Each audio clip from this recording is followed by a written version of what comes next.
Insan kamil tidak disebut siswa, disebutnya murid, murid dan muridah. Penyebutan santri, putrinya santriat. Tapi secara khusus mereka semua kemudian disebut murid dan muridah, al-ihya dan insan kamil. Sebab kalimatnya itu dalam. Kalimatnya itu menunjukkan penanda bahwa yang bersangkutan ketika disebut murid itu berarti akan berusaha istiqomah berada di jalan yang memang jalan itu akan menemukan Allah Subhanahu wa Ta'ala, menemukan kebesarannya, menemukan segala hal yang baik yang memang dimiliki oleh Allah sebagai sifatnya, menemukan ridha terhadap segala perbuatannya. Itu namanya murid. Maka penyebutan murid itu penyebutan yang bukan hanya untuk murid sekolah, tapi semua orang yang sedang menuju kepada Allah, termasuk kita. Disunahkan bagi murid saat dia berwudu itu memulainya dengan bersiwak dan memulainya dengan membaca basmalah. Siwak itu kan artinya sikat gigi. Siwak itu bukan kayu siwak. Siwak itu artinya alat untuk membersihkan gigi dan rongga mulut. Itu namanya siwak. Tapi nggak apa-apalah, diampunilah kita menyebut siwak sebagai kayu siwak. Apa itu diampuni, Ibu? Dimaafkan, dimaafkan. Seperti orang yang suka bilang, semoga samawa ya, sakinah, mawadah, dan warohmah. Nggak apa-apa, itu diampuni. Maaf ya, bukan muhrim. Nggak apa-apa, itu juga diampuni. Padahal sebenarnya harusnya mahram. Maaf ya, bukan muhrim. Iya, emang bukan muhrim. Kan nggak lagi umroh, kan nggak lagi haji. Jadi bukan muhrim. Tapi nggak apa-apa, nggak ada masalah. Sebab kita sudah sama-sama ngerti. Kan kalau ngomong, yang penting saling mengerti itu aman. Iya. Ngerti tapi emang nggak bisa ngertiin secara detail, tapi ngerti maksudnya. Iya. Asal jangan orang Arab ngomong diaminin sama kita, amin. Ngomong. Yang penting saling ngerti. Dan itu biasanya di kita ini luar biasanya para ulama itu tidak menyalahkan diksi yang salah tadi, pemakaian kalimat yang salah. Sebab itu udah jamak. Saya ambil contoh sederhana Bapak sekalian. Ini bijaksananya para ulama. Kalau kita merujuk dalil yang kuat terkait dengan bacaan i'tidal, itu bacaannya yang kita sering baca mil'us samawati wa mil'ul ardh wa mil'u ma syi'ta min syai'in ba'd. Tapi dalil yang kuat itu mil'as samawati wa mil'al ardi pakai fathah. Tapi para ulama kemudian nggak apa-apa, bacanya kemudian didomahkan tidak apa-apa. Sebab didomahkan juga masih tepat makna. Itu kebijaksanaannya para, nggak masalah, boleh. Begitulah hebatnya para ulama. Jadi konstitusinya ulama yang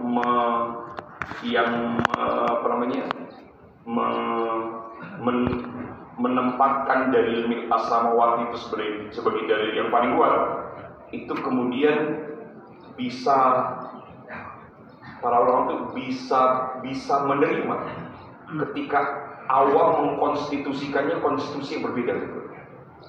Jadi itu kemudian diterima oleh para, begitulah bijaksananya para. Jadi ulama kita tuh bukan orang-orang yang gampang menyalahkan orang, tapi masih melihat segala sesuatu itu betul-betul pada tempat keilmuan. Dan itu yang harus dijaga sama kita murid-muridnya para ulama. Di sini disebutkan bahwa siwak itu bukan hanya menyikat gigi, tapi isyarat bahwa lisan yang kita miliki itu harus bersih, sebab dipakai untuk menyebut asma Allah, menyebut nama Allah yang mulia. Mulut ini kita bersihkan, dicuci dari bau-baunya dunia. Bukan bau mulut, bukan, tapi bau dunia. Sebab mulut ini kan dipakai untuk apa? Ketika dicipta, itu mulut dipakai, atau pemakaian mulut ini itu memang yang paling cocok untuk zikrullah, untuk tilawah, untuk menyampaikan nasihat. Itu fungsi yang ditetapkan untuk mulut, yang di dalamnya ada lisan, yang terjaga dengan 2 gigi, 2 bibir, agar dia 2 kali berpikir sebelum dia berbicara. Tidak sampai di situ. Bagaimana dengan ucapan basmalah? Basmalah di awal wudhu itu menunjukkan bahwa kita harus menyandarkan gerakan kita saat kita berwudu, termasuk air yang kita gunakan, itu disandarkan pada kesucian asma Allah Subhanahu wa Ta'ala. Di kitab Bidayatul Hidayah sudah pernah dibagi doa-doa saat wudu. Nanti juga akan dibahas di kitab ini. Tapi kemudian kita akan bahas makna yang ada di baliknya, yang pernah diajarkan disampaikan oleh Al-Habib Zain bin Ibrahim Muslim. Basmalah itu adalah merupakan latihan tawakal yang terus-menerus kita lakukan di setiap amal. Kan setiap amal itu kita selalu melakukan mengucapkan basmalah, dan itu adalah merupakan latihan tawakal kepada Allah Subhanahu wa Ta'ala, di mana amal saat dilakukan hati itu terus bergantung kepada Allah. Bismillahirrahmanirrahim. Kata-kata bismillah itu isinya adalah seluruh isi Al-Quran. Kata-kata bismillah, dimulai bismillahirrahmanirrahim, itu barokahnya adalah barokah seluruh isi Al-Quran. Maknanya sedalam makna seluruh Al-Quran, dan rasa yang didapatkannya itu akan mendapatkan rasa yang mendalam, seperti rasa yang kita dapat dari seluruh ayat Al-Quran. Makanya baca bismillahirrahmanirrahim itu adalah bacaan yang kalau dibaca dengan benar akan membuat diri kita dari ujung kepala sampai ujung kaki itu betul-betul akan merasakan dijaga, dituntun oleh Allah. Semuanya punya rasa berbeda. Rasa yang didapat oleh setiap orang itu akan berbeda-beda, akan tergantung kepada apa yang dihadirkan, tergantung bagaimana kedalaman makna yang dipahami. Hebatnya, rasa itu lebih dulu muncul dibanding apa yang kita baca. Itu hebat. Maksudnya, rasa yang kita tampilkan dengan sikap husnudzon itu lebih dulu kita dapatkan asarnya, kita dapatkan hasilnya daripada ucapan yang kita ucapkan.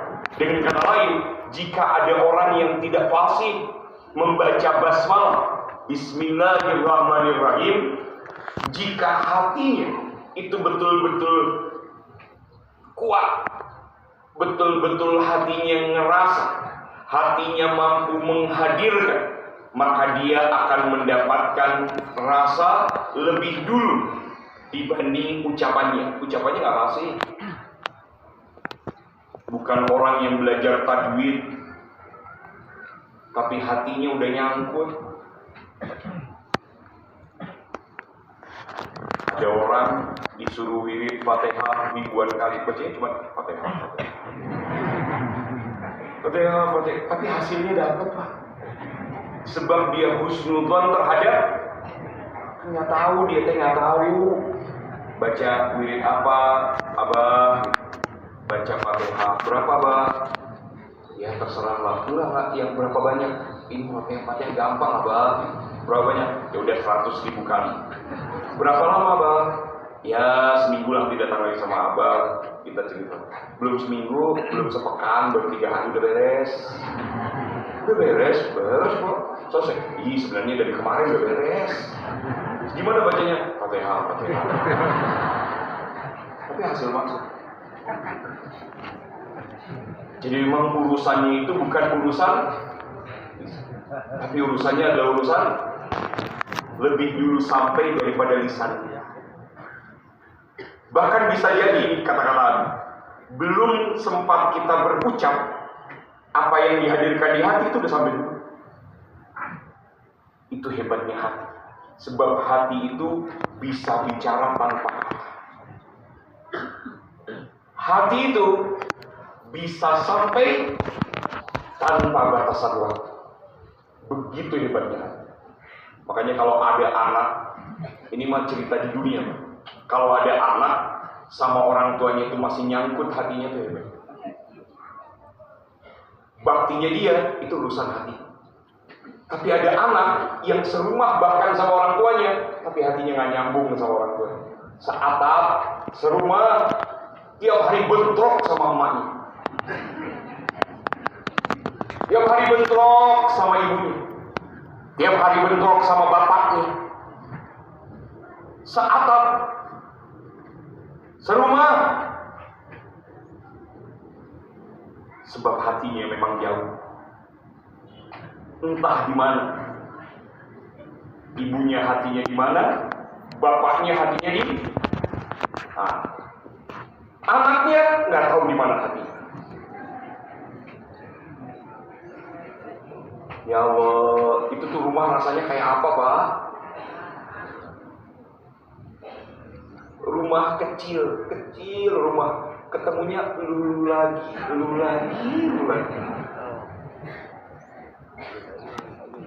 Ketemunya itu juga.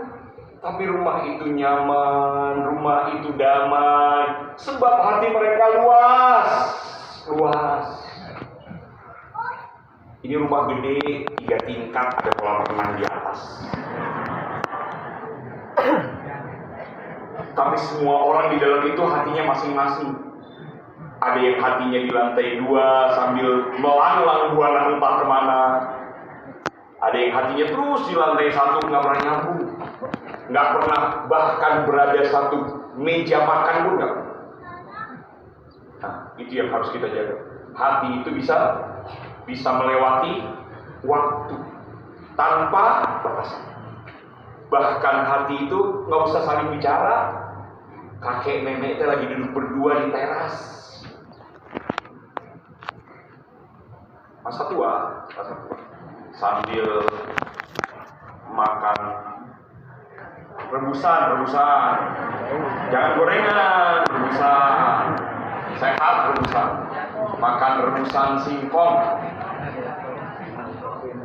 Ya, sambil minum minuman hangat di sore hari, jahe.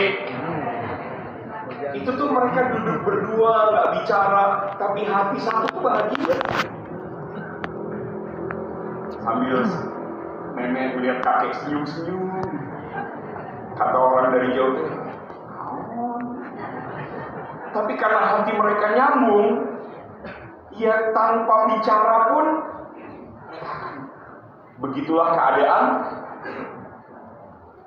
Makanya kalau sudah mulai hati itu tiba-tiba sebel sama orang, nggak ada angin, nggak ada hujan, buru-buru ditanya.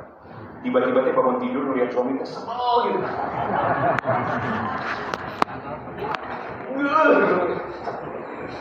Itu buru-buru,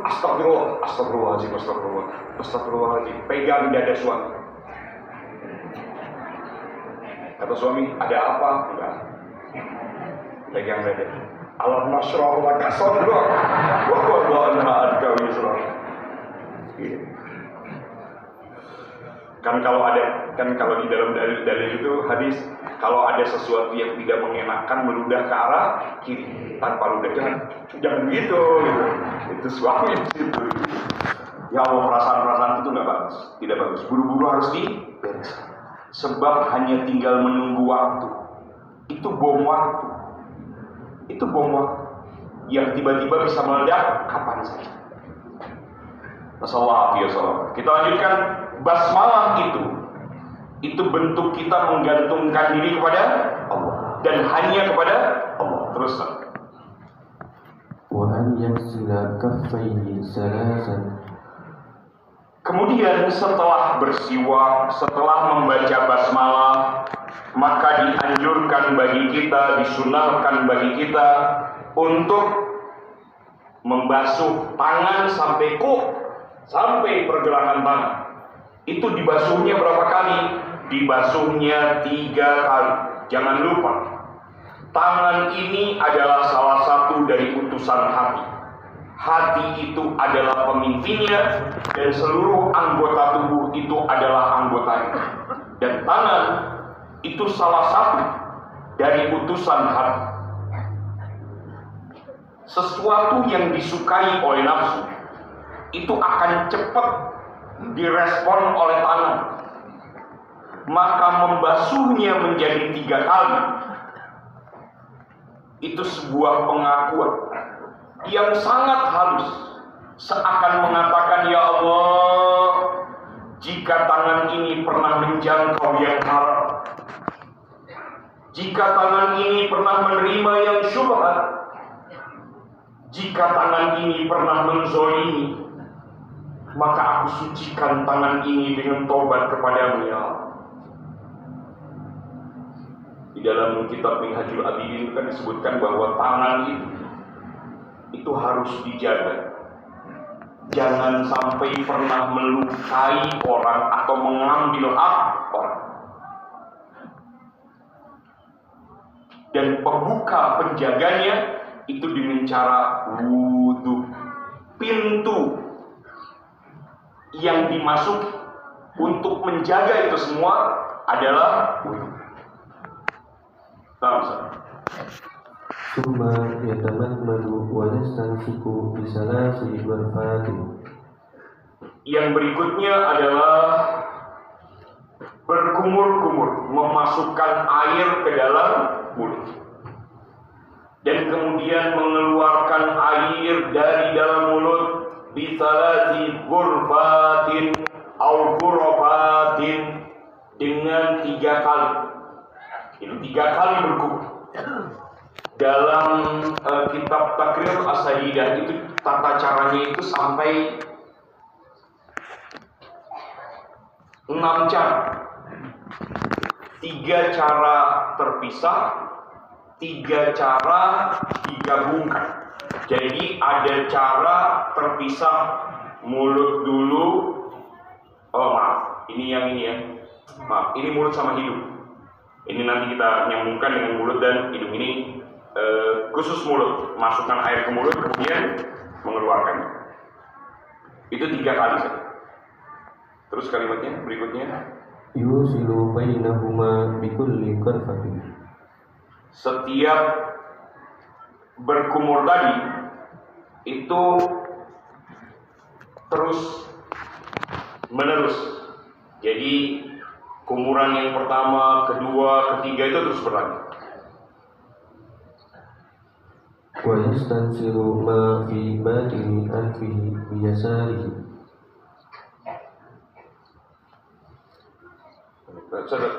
Pulang.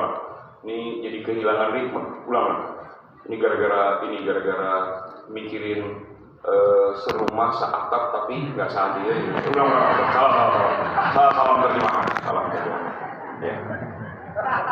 Ulang. Maaf Bapak Ibu, ini salah nih. Ini gara-gara serumah tapi tidak. Ini astagfirullahaladzim ini. Ya Allah, ya Rabbi, astagfirullahaladzim. Pelan. Maaf Ustaz, saya salah dibiarin aja. Salah ini terjemahannya. Ya, terus ulang. Summa ya teman-teman. Summa yamatmadu wa yastansiku bisanasi berfadil. Sudah benar yang tadi, memasukkan air ke mulut, kemudian memasukkan air ke hidung. Dan itu betul, ada 6 cara. Pertama dipisahkan, yang kedua digabungkan. Dipisah itu berarti mulut dulu baru hidung, baru dikeluarin. Mulut hidung keluarin, mulut hidung keluarin, mulut hidung keluarin. Itu mulut dulu baru hidung. Yang kedua, mulut hidung digabungkan. Jadi sekali ngambil tuh mulut sekaligus hidung baru keluar, mulut sekaligus hidung baru keluar. Jadi boleh 2 cara tersebut. Dan dua-duanya itu adalah tata cara yang disunahkan dalam mazhab Imam Syafi'i. Hanya tata caranya saja. Dan itu masing-masing menjadi ya, 3 kali. 3 kali berkumur, 3 kali masukkan air ke hidung. Digabungkan juga berarti 3 kali. Terus yusilu bainahuma bikulli gharfatin. Nah, ini di dalam pandangan Imam Ghazali itu digabungkan keduanya.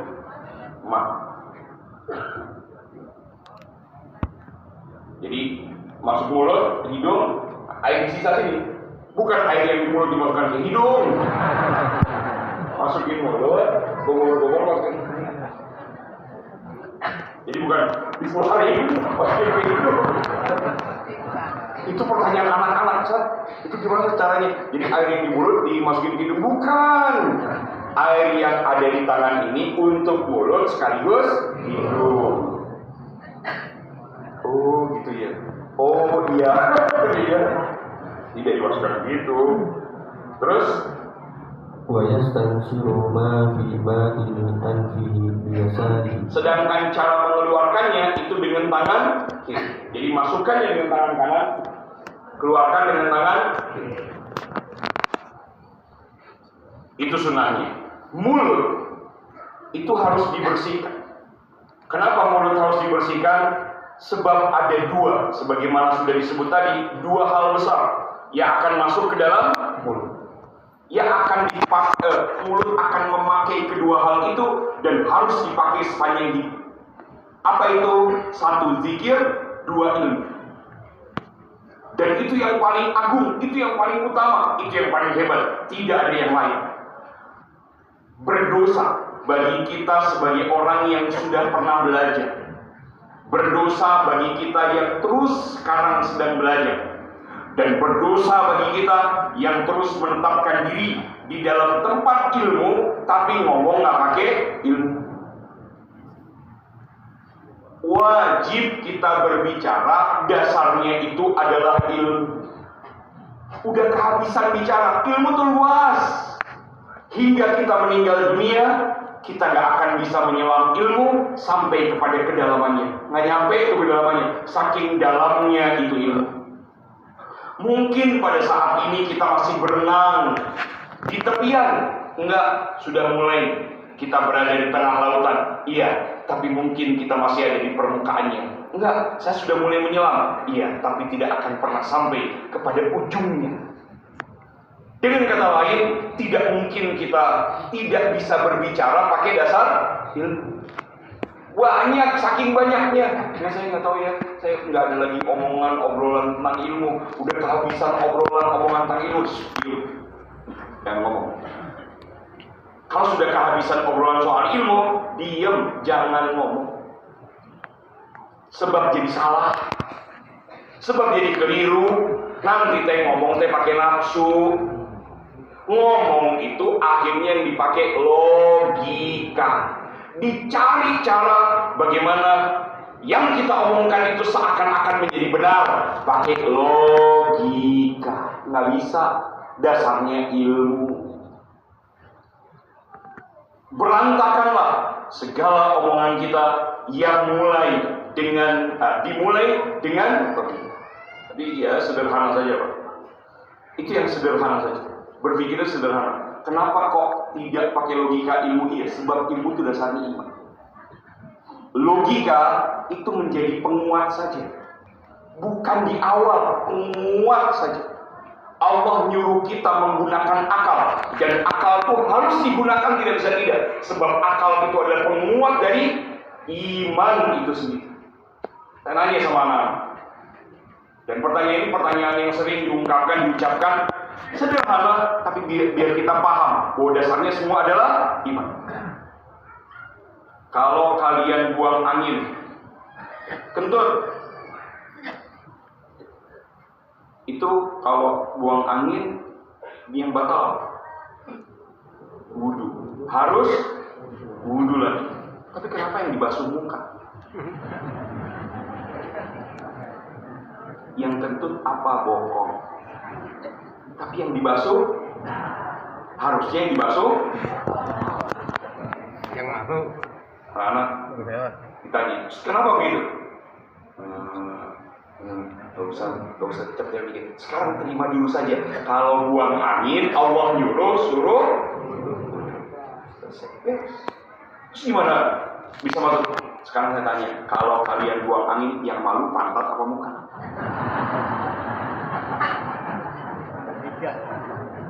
Yang malu. Jadi yang dibasuh, dan gitu. Selesai. Saya tanya lagi. Kalau yang dibasuh pantatmu itu berarti yang malu adalah sesederhana itu. Tapi iman dulu terima. Begitulah cara Allah menempatkan diri kita di dalam mekanisme kita hidup. Iman dulu nomor 1. Beres iman, terima, pakai ilmu kita ungkapkan, akal itu menguatkan.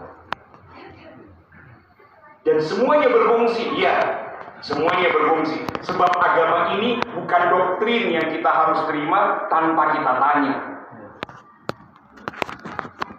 Itu yang kemudian terkait dengan mulut. Sebab mulut itu tempat kotoran, maka harus dibersihkan. Bagaimana dengan hidung?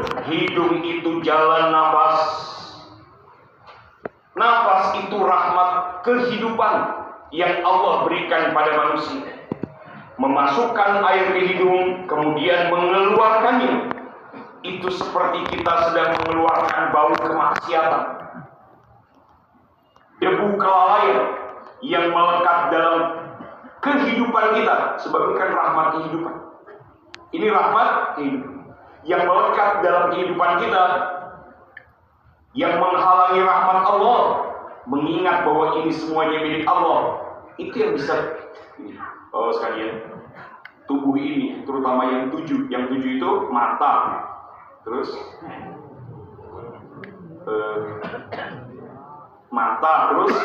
telinga, mulut, karena nyambung gitu. Terus kemudian tangan, kaki, perut, kemaluan. Itu pintu kita lupa sama Allah.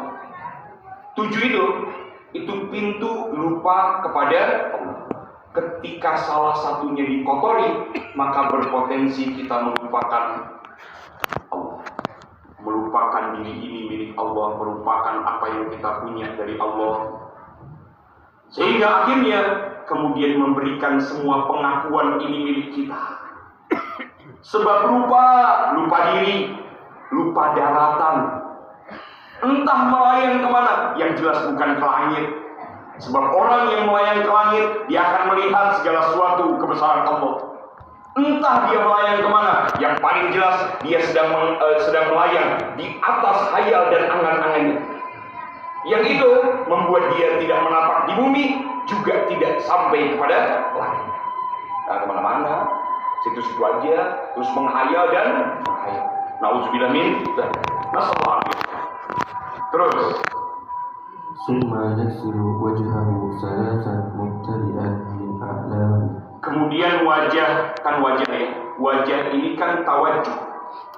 Yang membuat kita berpaling dari Allah itu salah satunya adalah wajah ini kan bikin kita berpaling dari Allah. Dan supaya wajah tidak berpaling, maka wajhatu wajhiyah dari Allah. Betul-betul wajah ini dihadapkan hanya kepada Allah Subhanahu wa Ta'ala. Wajah itu kemudian dibasuh. Berapa kali dibasuhnya? 3 kali. Dari mana mulai dibasuhnya? Dari atas. Dari atas. Dilebarkan ini apa namanya? Tangannya, jarinya dilebarkan. Supaya kemudian melebihi dari batasan wajah. Nanti akan disebut saya benar. Terus wayutilu ghurratahu, dan dipanjangkan basuhannya lebih dari batasan wajah. Jawab yang dengan Allah.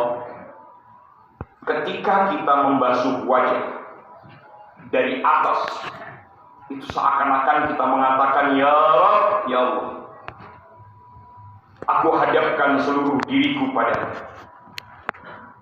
Dari puncak diriku sampai garis batas yang engkau tentukan. Itu kalimat. Dari puncak diriku ya Allah sampai garis batas yang engkau tentukan. Dan aku tahu sepuncak apapun aku ditempatkan olehmu, aku ini tetap rendah. Tetap rendah. Kita ini bukan siapa-siapa. Sampai kapanpun kita bukan siapa-siapa. Allah tetap maha segala. Saya, kita semua bukan siapa-siapa.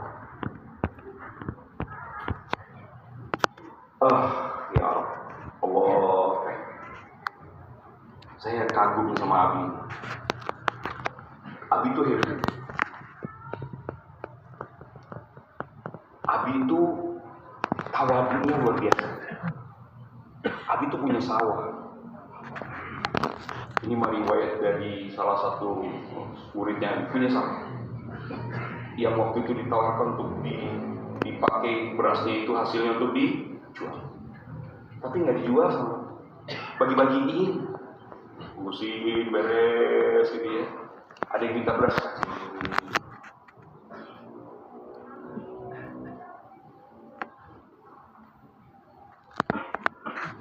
Semua yang kemudian akhirnya Allah berikan dan titipkan kepada Abi. Abi berkali-kali bilang bahwa ini bukan milik saya. Ini bukan milik saya. Nggak pernah bilang ini milik saya, ini punya saya. Bahasa kasarnya inu aing gitu. Nggak pernah. Seumur hidupnya nggak pernah ngomong kayak gitu. Seumur hidup nggak pernah. Selalu Abi bilang ini adalah tanah perjuangan. Ini tanah perjuangan. Bukan milik, bukan. Sampai kapanpun Abi mengatakan hal itu. Ya Allah ya Rabbi, gitu ya. Guru kita tawadhunya luar biasa. Tawadhunya itu luar biasa. Begitulah yang kemudian Allah suruh kita kemudian untuk membasuh wajah. Ghurrah itu khusus untuk wajah. Nanti tahjil itu khusus untuk tangan dan kaki. Ghurrah itu membasuh kelebihan dari basuhan batasan utama. Secara lahir memang sunnah. Tapi secara batin membasuh, melebihkan basuhan itu tidak hanya mengejar sah, tapi mencari cara untuk semakin dekat dengan Allah, semakin Allah ridha kepada kita. Tidak berhenti pada batas minimal, tapi berusaha untuk mendapatkan lebih dari nilai yang telah Allah tetapkan di dalam setiap ibadah.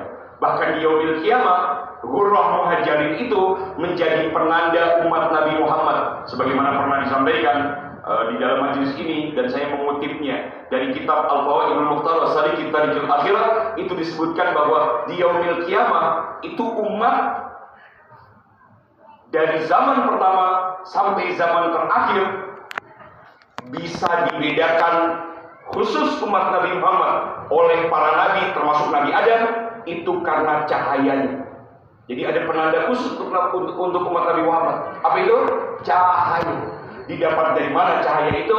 Dari sujudnya dan dari wudunya.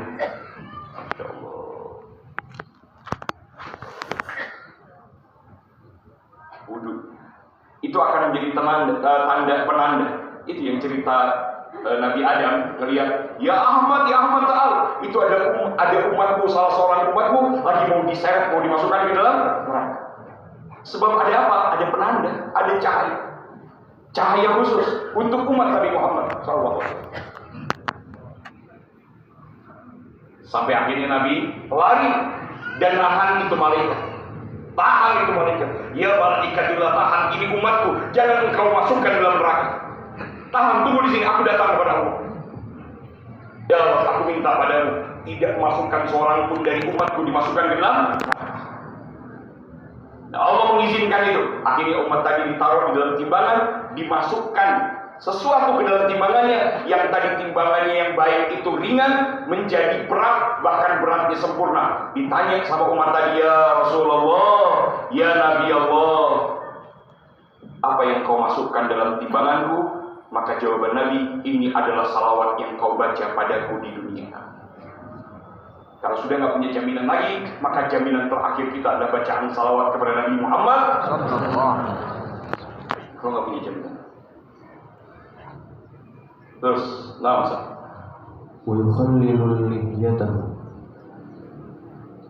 Dan kemudian yukhallil lihyatahu. Ini di lihya itu di liha yang panjang, ini pendek. Yang panjang itu di gitu. Bukan di ini, bukan. Dari belakang. Sunnahnya itu dari belakang. Yang disebut Imam Ghazali sunnahnya itu. Kalau kemudian tipis itu cukup gini.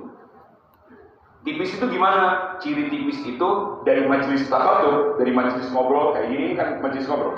Orang ngobrol kan jaraknya kurang lebih segini. Dari Ustaz Zaki ke saya itu ngelihatnya kelihatan nggak kulitnya.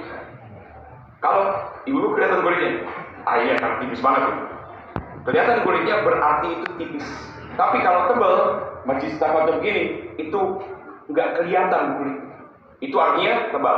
Dan yang tebal itu tidak wajib sampai ke kulit. Tapi sunnah untuk di gitu. Supaya dapat. Tapi nggak harus sampai ke dalam. Sebab tebal. Abi itu tebal. Ustadz Nur, masih ingat Ustadz Nur? Itu mertua saya, ayah mertua saya. Itu salah satu pertama yang ngelihat Ustadz Nur, satu wajahnya itu bercahaya. Ibu tuh masih kenal kan Ustadz Nur ya? Wajahnya itu terus suka senyum, nggak pernah nggak senyum. Ustadz Nur teh senyum terus. Makanya Ustadz Nuron tuh ya senyum terus gitu. Sebab wajahnya nur, cahaya. Ustadz Nur, Ustadz Nuron. Itu senyum. Salah satu yang kemudian menjadi menarik tambahannya adalah janggutnya itu. Itu yang bikin ayah mertua saya itu langsung itu siapa sih? Itu Ustadz Nur. Setiap pengen lihat Ustadz Nur. Masya Allah. Ada apa ini ibu? Ada tikus? Ada. Kenapa? Ada cahaya kan di situ? Ataupun yang lain? Ya. Wallahu sampai di situ. Insya Allah kita akan lanjutkan pada pembahasan berikutnya sampai pada kalimat tangan ya. Maaf, bukan. Iya tangan ya. Setelah wajah tangan ya. Kita lanjutkan kita